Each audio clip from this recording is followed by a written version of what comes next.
안녕하세요. 남들이 보기에는 막장 같은 이야기라고 할 수 있을 만큼 저도 다이나믹한 경험을 여러 번 해왔어요. 그리고 그 모든 경험들은 전부 시어머니로부터 비롯된 것들이었습니다. 저는 어디 가서 해야 할 말은 하고 살기는 했지만 그렇다고 주변인들로부터 인생을 잘못 살았다는 평가를 받지는 않았어요.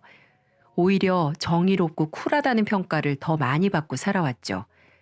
부모님께서도 저에게 사랑을 많이 주시고 항상 어디서든 당당하게 살아갈 수 있도록 자존감을 높여주셨기 때문에 어딜 가서도 저는 위축되지 않고 늘 당당하게 멋있게 살아왔다고 생각해요. 하지만 결혼하고 난 이후에 저의 자존감은 바닥까지 뚝뚝 떨어지고 말았습니다. 내가 왜 이렇게 살아야 하나? 내가 그동안 정말 잘못 산 걸까라는 생각을 하게 될 만큼 힘든 시간이었죠. 그 이야기를 한번 풀어가 보도록 할게요. 저는 서울 토박이입니다. 서울에서 태어나 초중고를 다 서울에서 나왔고 대학교부터 직장까지 전부 서울에서 보내고 있는 중이에요. 직장을 다니다가 결혼까지 했는데 결혼은 여대 다니던 시절 소개팅으로 만난 사람과 거의 7년 정도 길게 만나다가 결혼까지 했습니다. 남편은 경기도에서 태어나 대학교와 직장을 서울로 나온 사람이었어요. 본가는 경기도 양주 쪽에 있었지만 대학교를 서울로 다니게 되면서 자취를 하며 같은 서울에서 지냈어요. 저는 이 남자가 첫 연애 상대였습니다. 학생 때는 누군가를 만나볼 생각을 하지는 않았어요. 학생은 학생답게 공부에 전념을 해야 한다는 생각을 가지고 있었기 때문에 친구들이 모두 주변 학교 학생들과 만남을 가질 때도 저는 오로지 공부만 했습니다. 그러니까 서울권에 있는 여대로 진학도 할 수 있었던 거였어요. 그리고는 대학교에 들어가서야 저는 처음으로 소개팅이라는 걸 해봤고 그곳에서 운명처럼 둘 다 서로를 마음에 들어 하면서 연애까지 이어질 수 있었어요. 그리고 그 사람이 이제는 저의 남편이 되었는데요. 저의 남편은 착한 편이에요. 어디 가서 모났다는 소리를 듣지 않을 만큼 차분하고 좋은 성품을 가지고 있죠. 그래서 저한테도 많이 맞춰주었어요. 저는 어쨌든 할 말 다 하고 제 성질 잘 안 죽이고 사는 사람이기 때문에 연애를 할 때도 남자친구가 마음에 들지 않거나 서운한 일이 있는 것들은 전부 다 바로바로 이야기를 했습니다. 대신에 저만 얘기한 게 아니라 당시에는 남자친구였던 저의 남편의 말에도 귀를 기울여 주었어요. 하지만 저도 인정하는 부분은 저보다는 남편이 훨씬 더 많이 저에게 맞춰주었고 저의 남편은 제가 물 먹고 싶다는 소리만 해도 뭘 하다 말고 바로바로 물을 떠다 주는 자상한 사람이었습니다. 그렇다고 제가 남편을 부려먹은 건 아니었어요. 저도 제 할 도리를 다하며 최선을 다해 남편을 사랑했었어요.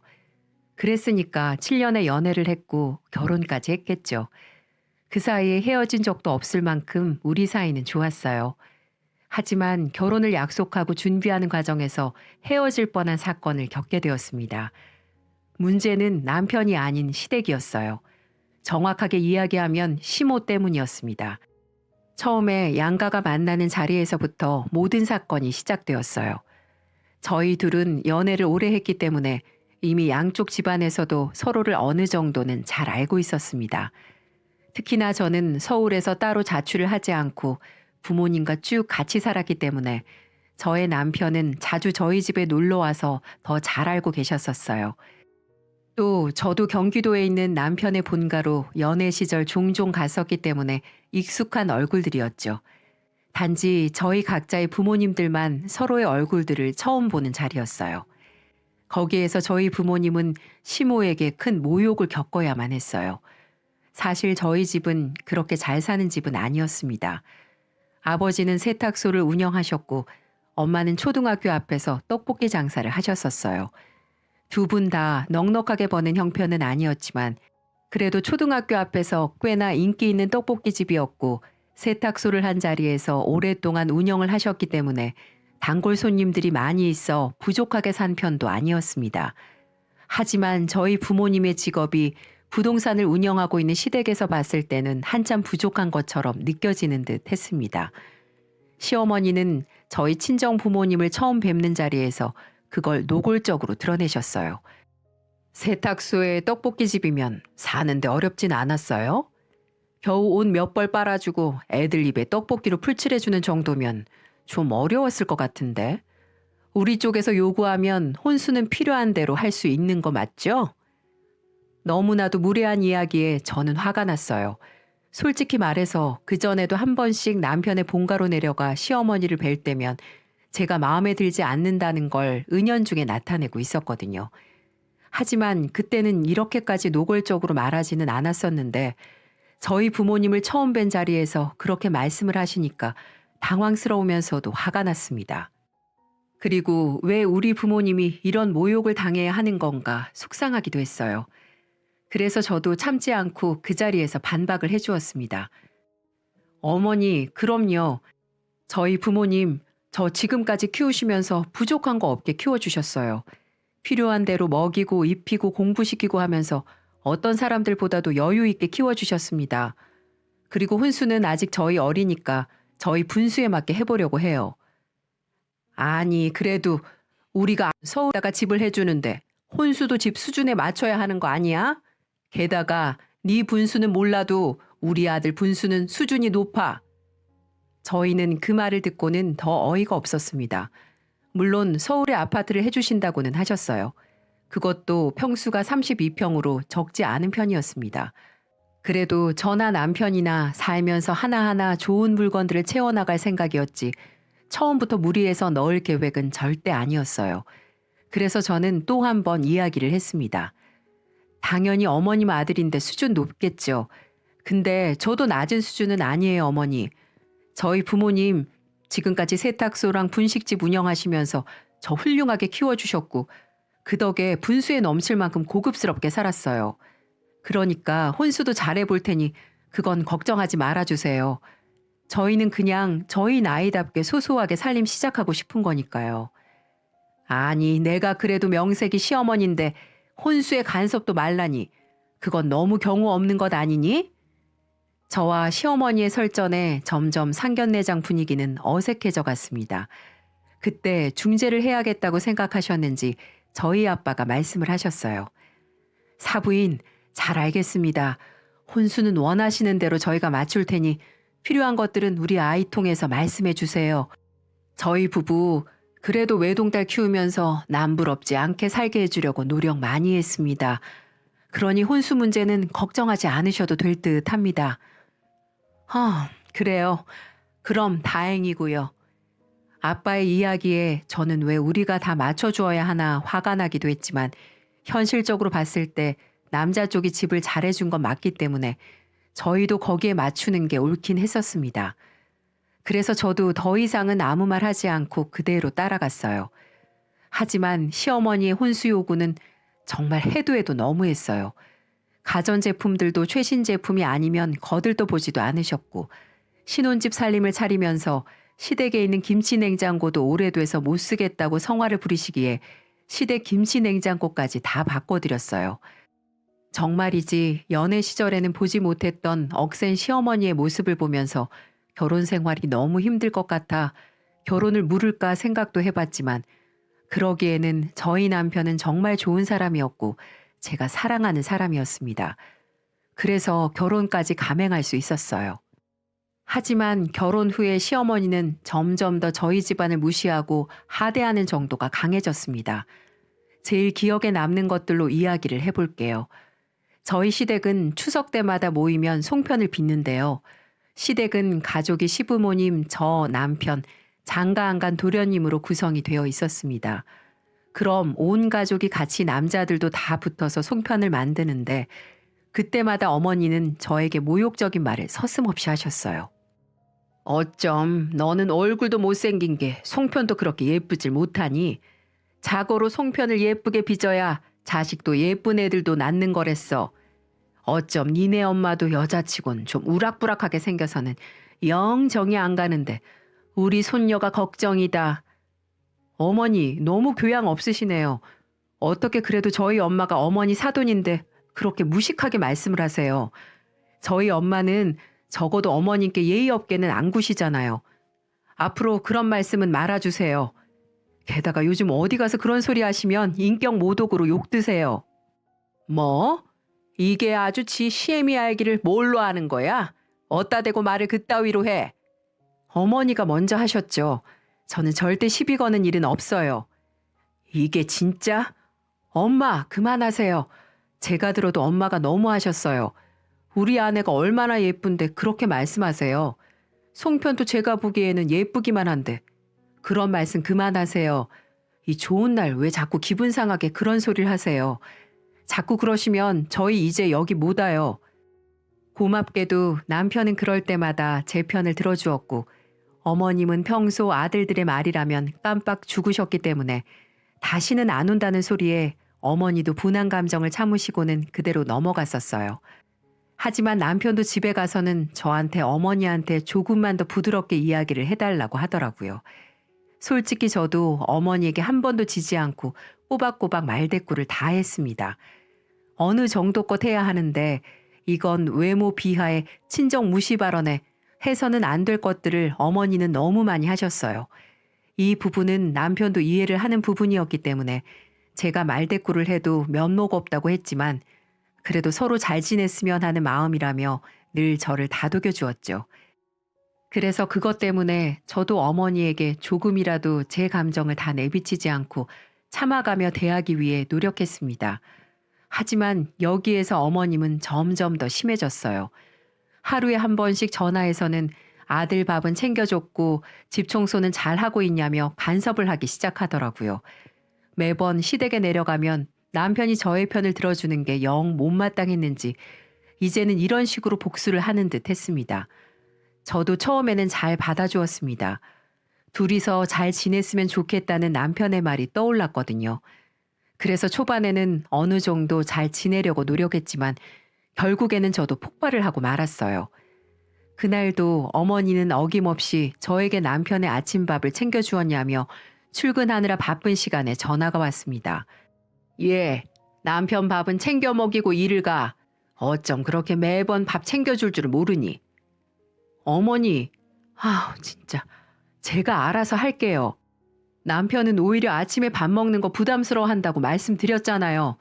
그리고 저희 둘 다 똑같이 출근하는데 왜 매번 제가 챙겨줘야 하는데요. 제발 저희가 알아서 할 테니까 어머니는 그만 간섭해 주세요. 이야, 이 싸가지 없는 게 진짜 아주 그냥 내 아들이 네 편 들어주니까 세상이 다 네 편 같아? 어디서 어른이 얘기를 하면 네네 하는 법 없이 따지고 들어 따지고 들긴. 어머니, 저 지금까지 네네 했잖아요.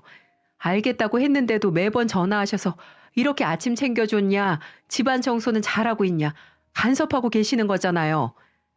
네 하고 끝나면 그게 어디 진짜 네 한 거야? 실천이 없잖아. 어머니, 다시 한번 말씀드릴게요. 남편도 저도 아침 안 먹고 지내는 습관이 들어서 오히려 아침에 먹으면 하루 종일 버겁고 힘들어요. 그래서 일부러 더 안 먹는 거예요. 그리고 청소도 저나 남편이 같이 알아서 잘 하고 있으니까 걱정하지 않으셔도 되고요. 저희 어떻게 사는지 궁금하시면 한 번씩 오셔서 보셔도 돼요. 저의 똑 부러지는 소리에 어머니는 할 말이 없었는지 대답도 없이 전화를 끊어버리셨습니다. 아침부터 한바탕 하고 나니 정말 출근하기도 전에 진이 다 빠져버리더라고요. 그렇게 점점 시어머니와의 사이는 안 좋아져만 갔어요. 하지만 한쪽에서만 무조건 노력을 한다고 해서 좋아질 사이도 아니었고 그렇게 되면 언젠가는 지쳐 나가 떨어질 거라는 걸 알았기 때문에 저도 무조건 참을 생각은 조금도 없었어요. 그러다가 결정적으로 어머니의 만행이 저에게 닥치게 되었어요. 남편에게는 아직 장가를 가지 않은 남동생이 한 명 있었습니다. 저에게는 도련님이죠. 도련님은 오랫동안 연애를 하지 않다가 정말 마음에 드는 사람이 생겼는지 만난 지 6개월 만에 결혼을 하겠다며 시댁으로 데리고 왔어요. 명절에 모인 자리에서 갑작스럽게 여자를 데리고 와서 저희 모든 가족들이 다 당황을 했었습니다. 하지만 시어머니는 그 여자의 집안을 듣고는 정말 좋아하시며 저에게는 보여주지 않으셨던 극진한 대접을 하시더라고요. 그 여자는 부모님이 사업체를 운영하고 있었는데 규모도 적지 않아 집안이 꽤나 잘 사는 집안 같았습니다. 이미 그 여자의 옷에서부터 명품이 발라져 있었으니 집안 수준은 애써서 알려고 하지 않아도 알아지는 정도였어요. 시어머니는 어떻게든 그 여자와 도련님을 결혼시키고 싶어서 안달이 난 듯 했어요. 그래서 그 명절에 한 번 본 이후로 상견례까지 속사포로 진행하여 결혼식을 추진해 나갔습니다. 하지만 문제는 그 집안에서 결혼 전에 요구하는 것들이 좀 컸다는 거였어요. 그 집에서는 혼수를 최고의 것들로 해서 보낼 예정이니 집을 큰 것으로 하라고 요구를 했죠. 신혼집도 서울 노른자 땅에 있는 좋은 아파트를 말하고 있었고요.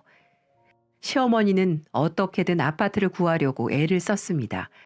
하지만 부동산이라도 양주 시골 동네의 작은 곳이었기 때문에 저희 시댁은 그 정도의 재력은 되지 않았었어요.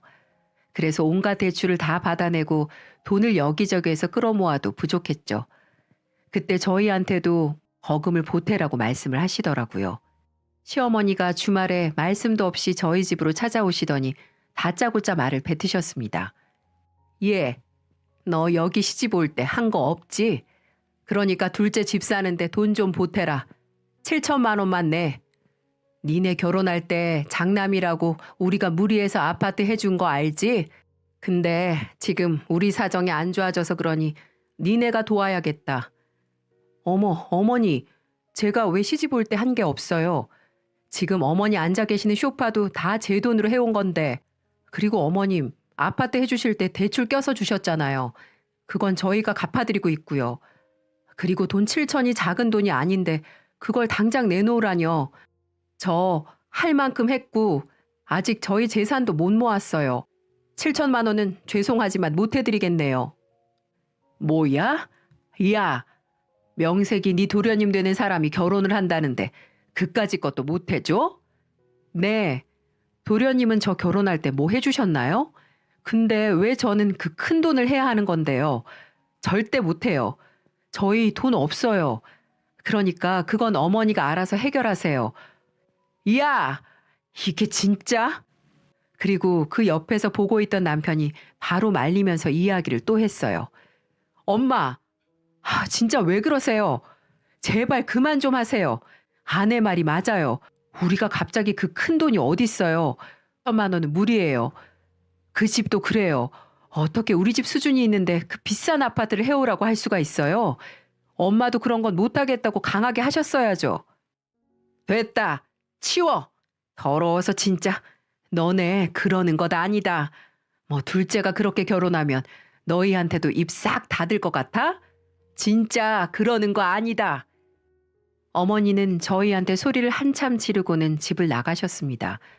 근데 사실 저희는 정말로 5천만 원을 할 수 있는 수준이 아니었습니다. 도련님이 미운 건 아니었지만 저희 분수에 맞지 않았어요. 게다가 무엇보다 어머님 때문에라도 하고 싶지도 않았고요. 그래도 가족이기 때문에 1천만 원까지는 어떻게든 구해서 해보려고 했어요. 그것도 적은 돈은 아니잖아요. 근데 그건 어머님이 받기 싫다고 하셨으니 저희도 어머님이 아파트를 장만할 때는 따로 돕지 않았습니다.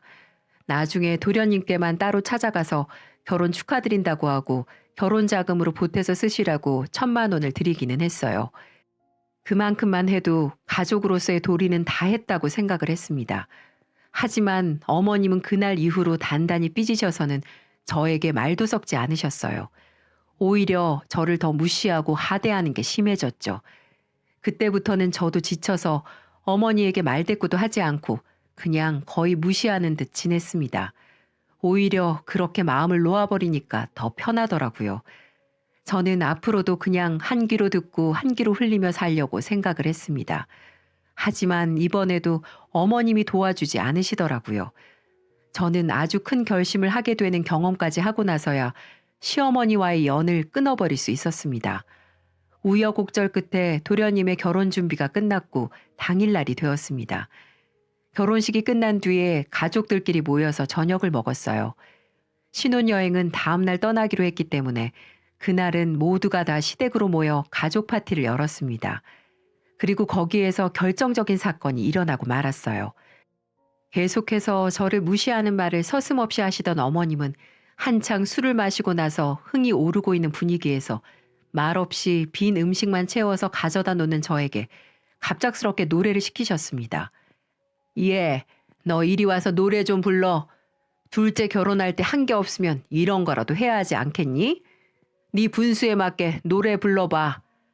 저는 너무나도 어이가 없었습니다. 게다가 우리의 가족이 된 동서까지 있는 자리에서 그렇게까지 말씀을 하시니 정말 서러움이 북받쳐 올라왔죠. 그래서 저는 보란 듯이 큰 소리로 노래를 불렀습니다. 뭘 불렀냐고요? 소주병에 숟가락 꽂아 넣고는 칠갑산을 큰 소리로 불렀습니다. 공반매는 한악내야. 제가 그 소리를 거의 울부짖는 흉내를 내며 서글프게 부르니 시어머니의 표정이 점점 울그락불그락해지기 시작했습니다. 제가 멈추지 않고 계속해서 부르는 걸 보다가 어머니는 완전히 열이 받았는지 순식간에 저에게 오셔서는 따귀를 때리셨어요. 아! 야, 이년아, 네가 지금 칠갑산을 부르고 있어? 너 어디 팔려왔냐? 팔려왔어? 헛다 대고 이딴 짓을 하고 있어. 팔려왔음 억울하지도 않죠. 나는 할 거 다 하고 내 돈 다 쓰고서 이 집에 시집 왔는데 대우도 못 받고 살고 있는 게 얼마나 억울한지 아세요? 그럼 돈 많은 부모 만나지 그랬어. 어디서 쥐꼬리만한 세탁소랑 분식집에서 번 코 묻은 돈으로 산 주제에 한 번을 앉아, 한 번을 앉이긴. 저는 또다시 저희 부모님을 모욕하는 어머니를 참을 수가 없었습니다. 그래서 저도 똑같이 가서 어머니의 뺨을 세차게 때려버렸어요. 야, 우리 엄마 욕하지 마. 이 아줌마야. 당신이 뭔데 평생 열심히 일한 우리 부모님 모욕하는데. 당신 땅이랑 집 팔아 넘길 때 더럽게 수작 부려서 팔아 넘긴 거 내가 모를 줄 알아? 뒷돈 받아 처먹은 거 내가 모를 줄 아냐고. 당신보다 정직하게 살면서 평생을 성실하게 일한 우리 부모님이 훨씬 훌륭해. 저는 평소 어머님이 부동산을 운영하시면서 통화하는 내용들을 같이 있을 때마다 종종 듣곤 했는데 뒤에서 돈 챙겨가기 위해 수작 부리는 걸 몇 번 본 적이 있었습니다. 이년이 진짜? 야, 너 미쳤어? 이제는 둘의 몸싸움이 되어버리니까 옆에 있던 가족들이 모두 놀라 저희 둘을 양쪽에서 붙잡고는 싸움을 뜯어 말렸습니다. 그리고 저는 그 자리에서 선언했어요. 나는 당신 같은 시어머니 더 이상 인정 못해. 안 해. 당신 이제 내 시어머니 아니야. 여보, 당신도 결정해. 나 이제 앞으로 이 아줌마 얼굴 안 보고 살 거야. 당신은 계속 보고 산다고 하면 나는 이혼까지 할 거니까 나랑 살 건지 이 아줌마랑 살 건지 선택해. 저는 남편에게도 확고하게 저의 생각을 말했습니다. 정말로 더 이상은 이 시어머니하고는 상종하고 싶지 않았거든요. 남편은 주저주저 하더니 그 자리에서 결심한 듯이 얼굴을 굳게 하고는 제 손을 딱 잡았습니다. 그리고 시어머니에게 비장하게 이야기를 했어요. 엄마, 저도 이제 더 이상은 엄마한테서 실망스러운 모습 보고 싶지 않아요. 우리 처가 더 욕보이지 말아주세요. 저는 가면 귀빈 대접 받고 살아요. 우리 아내한테도 처가한테도 더 이렇게 대하는 거 저 못 참습니다. 앞으로 찾아오지 않을 생각이니까 더 이상 우리 찾지 마세요. 남편은 속사포로 말을 뱉어내고는 제 손을 잡은 채로 그대로 집을 빠져나왔어요. 저는 그제서야 눈물이 났습니다. 내가 왜 이런 모욕을 받아야 하나 정말 너무너무 억울하더라고요. 한참을 차로 이동을 하다가 남편은 길가에 차를 세워두고는 저를 안아주며 다독여 주었습니다. 여보, 울지 마. 나 마음 아파. 내가 미안해. 우리 엄마가 못나서 정말 미안해. 이제 이런 일 없을 거야. 여보, 나도 미안해. 근데 나 진짜 이제 시어머니 보고 싶지 않아. 우리 엄마 아빠 그런 대우 받으실 분들 아니야. 당신도 알잖아. 나 진짜 이제는 시어머니 안 보고 살 거야. 알지. 내가 다 알지. 걱정하지 마. 나도 더 이상은 우리 엄마 볼 생각 없어. 그러니까 이제는 우리 편하게 살자. 울지 마. 남편은 끝까지 저를 사랑해 주었어요. 솔직히 말해서 저도 시어머니한테 잘한 거 없다는 거 압니다. 하지만 참을 수 있는 정도를 어머니는 너무 많이 넘어섰어요. 그 이후로 저희는 2년이 넘도록 시댁은 찾아가지 않고 있습니다. 다행인 건지 모르겠지만 시어머니한테도 그 이후로 어떠한 연락도 오고 있지 않아요. 남편은 도련님하고만 연락을 하고 있는 상황인데 도련님한테 이야기를 들어보니 시어머니는 그날부터 몸져 누웠다고 하더라고요. 물론 그것도 보여주기 위함인지 진짜 몸져 누운 건지는 잘 모르겠습니다. 어쨌든 그때부터는 며칠 몸져 누워서 앓는 채 하다가 힘든 티를 팍팍 내셨다고 해요. 아들과의 인연도 끊기게 한 어머니의 만행이 시아버지까지도 질리게 만들었는지 시아버지가 누워있는 어머니에게 찬물을 확 부어버리면서 정신 차리라며 소리를 한바탕 질렀다고 하더라고요. 그때부터는 찍소리도 못하고 조용히 부동산 일하고 계시다고 들었습니다. 게다가 그 사건 이후로 동서도 많이 놀랐는지 시댁에 안 간다고 성화를 부려서 거의 찾아가지 못하고 있다고 들었어요. 시어머니는 결국에는 모든 며느리를 다 잃은 셈이 되었어요. 솔직히 질려버리게 본인이 행동하긴 했습니다. 저도 아직까지도 시어머니와 풀 생각은 없어요. 하지만 남편을 낳아주신 부모님인데 언제까지 이렇게 무시할 수는 없다는 마음이 한켠으로 들기는 하지만 남편도 저도 지금은 이 상태가 편해서 그대로 지내고 있네요. 게다가 지금은 저의 뱃속에는 작은 천사도 찾아와 태교에 전념을 하고 있는 상황이에요. 우리 아이에게 예쁜 것만 보여주고 좋은 것만 해주고 싶기 때문에 어차피 시댁에는 갈 수도 없습니다. 나중에 시아버지만 따로 찾아가서 아이에 대해 말씀드릴 예정이에요. 여러분도 아직도 시댁에서 갑질하고 있는데 참고 사는 분들 계시다면 그러지 마세요. 평생 힘들어질 수 있으니까요. 저는 잘 싸웠다고 생각합니다. 지금은 우리 남편과 앞으로 태어날 우리 아이에게 집중하면서 살고 있어요. 얼마나 평온한지 몰라요. 여러분도 참고만 살지 마시길 바랄게요. 긴 사연 같이 들어주셔서 감사합니다.